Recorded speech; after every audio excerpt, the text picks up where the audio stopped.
I'm back again and doing voiceovers. What a surprise, am I right? So we're back on the FEC main line today, and some new spots as well, now that I can commute around by myself. And the way I do that is on this new scooter. Amazing range, amazing speed, just everything about it's great. So back to the actual rail fanning. Here is FEC train 204, intermodal and manifest headed for Jacksonville.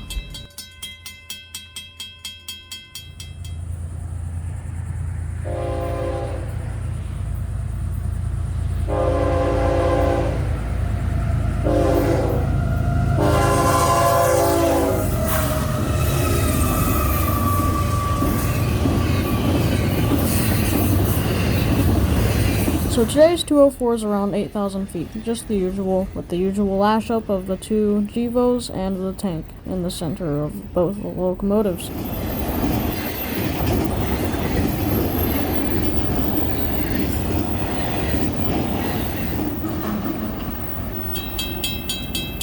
And after 204 passed, I noticed how there was actually no manifest. It was just auto racks today. That can happen as well. But I rushed over to another crossing just a mile north of the crossing I was just at. And right as I got there, I had actually crossed the tracks and saw a headlight. It was 103. They had just met with 204 at Pineda, 3 miles away. So let's sit back, relax, and enjoy the freight train.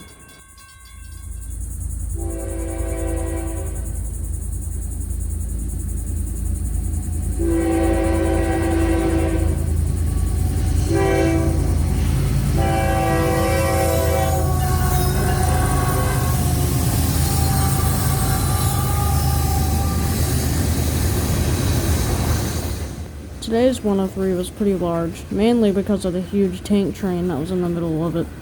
Over 10,000 feet this train was. I've seen way larger, but this is still decently large for the 103.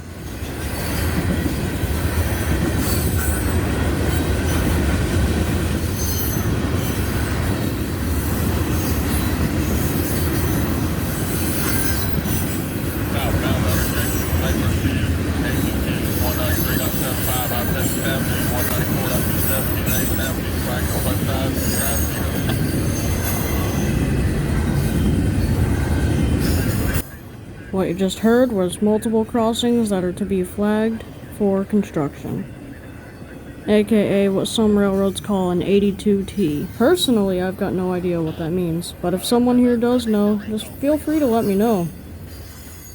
And now 103 comes to an end. A little while later and we'll catch the work train.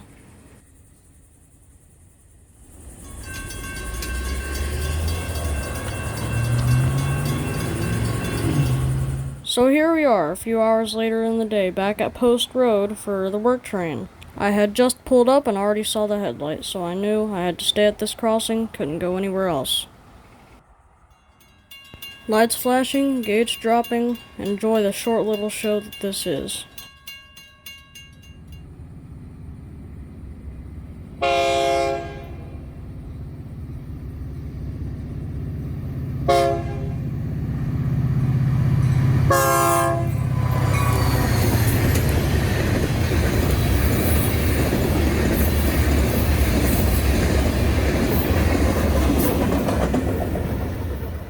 Ever wondered what the engine on the back is? Well, that is an engine that makes it way easier on crews.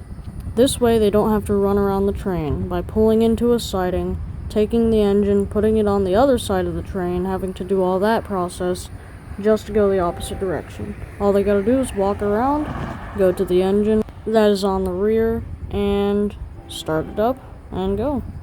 That train was also carrying ballast for the new Brightline project. So here we are, Aurora Road, Melbourne, Florida, for train 206. Gates are already going down. Here we go.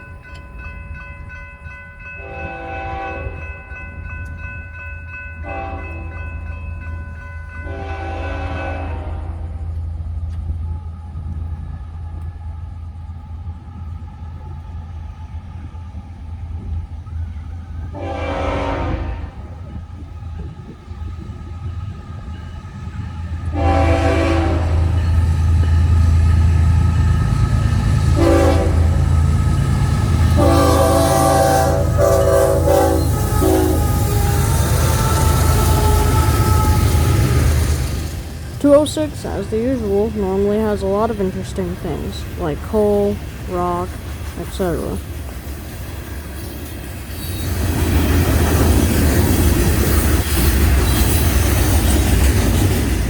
Today, 206's rock load, though, was absolutely humongous. It felt like it would never end at this point. So in that case, I stopped recording for almost a good minute, and eventually, the good stuff came.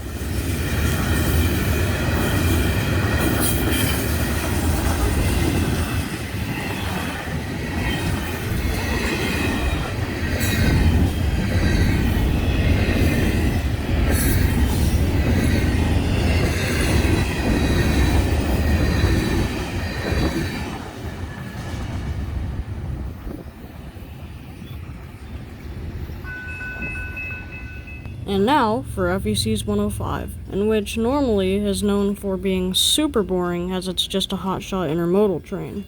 But not today, it has Manifest, and it always will on Saturdays. Oh, and don't forget the Tropicana that's on it too.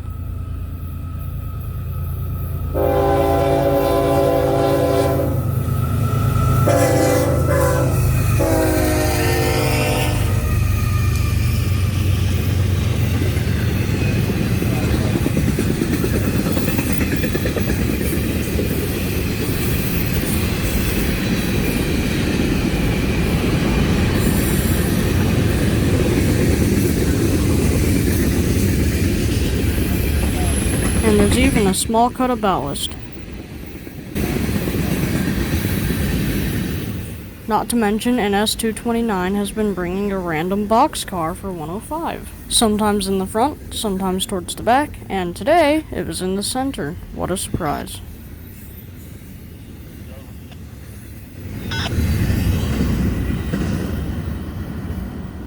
Well, that concludes Railfanning on a Saturday. Thank you for watching.